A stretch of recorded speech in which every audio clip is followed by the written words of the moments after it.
In this video, I will show you how to fix the issue where the Extended Security Updates enrollment option isn't appearing in Windows Update on Windows 10. First, ensure your computer has the latest Windows updates installed.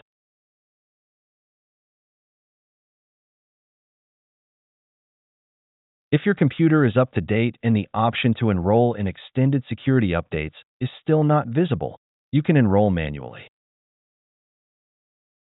First, visit Microsoft Windows End of Support official site. Select Windows 10 and scroll down.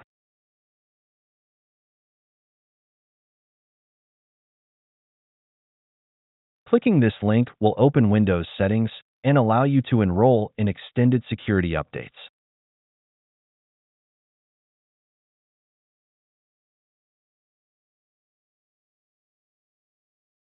As you can see, you can now enroll in Extended Security Updates.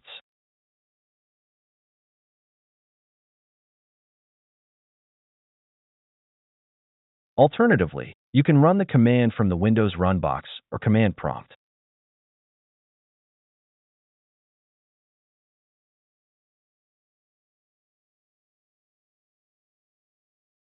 To extend support for 1 year, you need to sign in with a Microsoft account.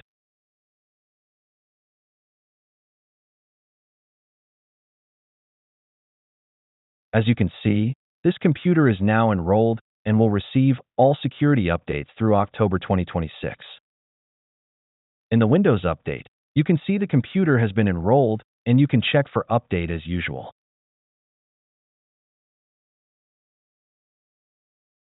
That's it. Thanks for watching.